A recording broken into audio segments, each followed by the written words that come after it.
तो बाबा से रिश्ता क्या, भाई का या बिजनेस पार्टनर? देखिए, बिजनेस पार्टनर तो हम बिजनेस करते ही नहीं है, अभी भी नहीं करते हैं। ना स्वामी जी को बिजनेस से लेना देना, ना मुझे लेना देना। यदि बिजनेस से है तो जो एक तरह से देखिए, व्यापार हमारा लक्ष्य नहीं, व्यापार हमारे लिए साधन है। एक दूसरी बात, जो रिश्ता है, जब गुरुकुल में पढ़ता था तो भी मैं उनको भ्राता जी बोलता था। अब मैं पूज्य भ्राता जी को पूज्य स्वामी जी या महाराज जी बोलता हूँ, या भ्राता जी भी बोलता हूँ। मेरा वह रिश्ता अटूट था और अटूट है, अटूट रहेगा। बाकी जो कार्यगत जो व्यवस्था है वो हमारी व्यवस्था है, हमारा संबंध और रिश्ता नहीं है। हमारे बीच में कोई भी बंटवारा नहीं है, किसी भी तरह से कोई विभेद नहीं है।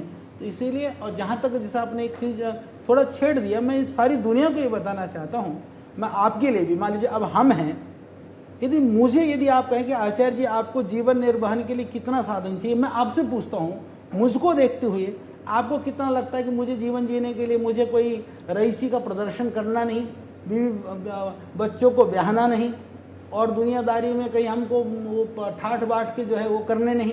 तो आप बताइए कि मुझे यदि व्यक्तिगत रूप से जीवन जीने के लिए जो चाहिए, जिसको धन या अर्थ कहते हैं, कितना खर्च कर लूँगा?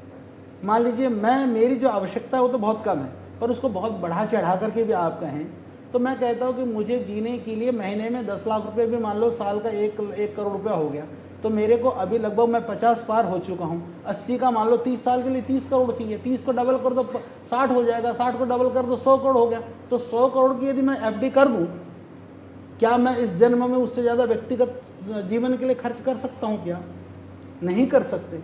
फिर भी हम काम क्यों कर रहे हैं? जब हमको खर्चा ही नहीं करना है, अपने लिए प्रयोग ही नहीं करना है। सदैव स्वामी जी सुबह 3 बजे से लेकर के रात को 10 बजे तक लगे रहते हैं निरंतरता के साथ। वो ठीक है कि हम यदि कहें कि ये हम क्यों कर रहे हैं, तो मैं आपको बताता हूँ। देखिए, पतंजलि ने स्वदेशी के प्रति सम्मान करना सिखाया देशवासियों को। गुरुकुल में हम पढ़ते थे, हमें याद है आज भी, हमको इन कपड़ों को धोने के लिए हमें साबुन की ज़रूरत होती थी। तो हमको कभी कभी हम जनरली हम टूथपेस्ट नहीं करते थे, हम दातुन करते थे। तो जो साबुन है, तेल है सर पे लगाने वगैरह के लिए, तो 3-4 आइटमों की ज़रूरत होती थी। तो भी हमारी एक राष्ट्रवाद की एक अवधारणा हमने सीखा गुरुकुल में कि स्वदेशी होना चाहिए, राष्ट्रवादी बनना चाहिए, संस्कृति के प्रति निष्ठा रखने वाले बनना चाहिए।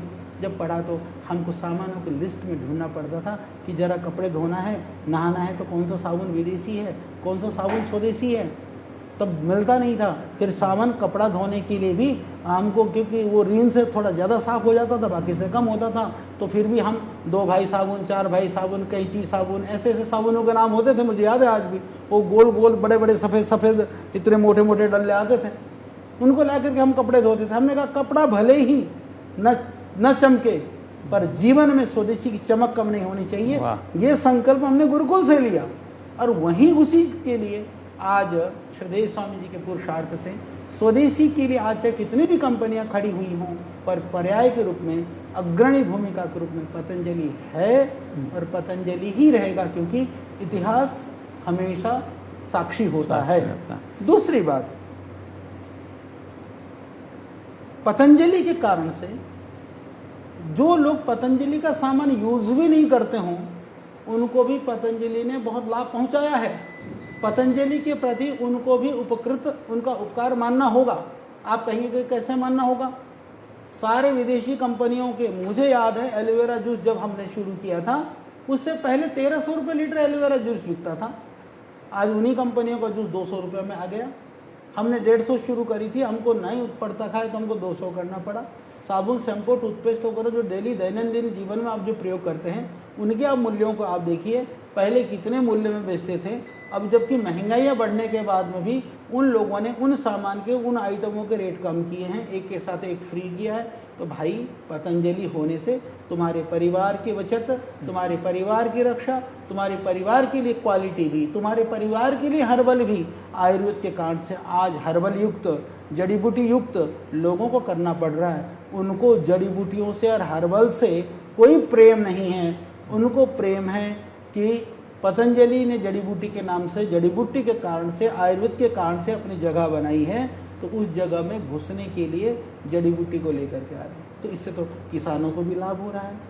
जड़ी बूटियाँ तो खेतों में उगती हैं, जड़ी बूटियाँ तो जंगलों में उगती हैं। तो हमारे आदिवासी जनजाति, जो हमारे किसान, जो गरीब मजदूर, उनको, क्योंकि एक एलोपैथिक दवाई की कंपनी बढ़ती है, उससे एक किसान को भी लाभ नहीं होता, क्योंकि केमिकल तो खेतों में नहीं उगाया जाता है। पर आयुर्वेद यदि बाजार में बढ़ता है तो आयुर्वेद तो मैं फैक्ट्री में नहीं बना सकता, मैं दवाई बना सकता हूँ, जड़ी बूटी तो नहीं बना सकता। तो यह हमको सबको समझना होगा। हमारी जो संस्कृति है, हमारी जो प्रवृत्ति और प्रकृति है, वह वसुधैव कुटुंबकम की है, सर्वे भवन्तु सुखिनः की है। वो सिर्फ स्वयं समृद्धि में जी करके बाकी को असमृद्धि में रखने की हमारी संस्कृति नहीं है। तो इसीलिए जो हमारा जो संबंध है, हमारे लिए आज मैं आपको, जिसमें आप बैठे हैं, ये हमारा रिसर्च सेंटर है। हमने इसको बनाने में लगभग 150 से 200 करोड़ रुपया खर्च किया, पर 1 रुपया भी हमने किसी से नहीं लिया, सरकार ने नहीं दिया हमको। इसको रनिंग एक्सपेंसेस जो हमारा लगभग मान करके चलिए 6 करोड़ रुपए लगभग महीने का रनिंग खर्चा है। तो 60-70 करोड़ रुपया हम साल का खर्च करते हैं। इसमें से इनकम आप देखेंगे, डायरेक्ट आपको इनकम क्या है, तो ठीक है, यहाँ से रिसर्च होकर के कुछ दवाइयाँ तो बनती हैं, पर उस इनकम से ये नहीं चल सकता। फिर कैसे चल रहा है?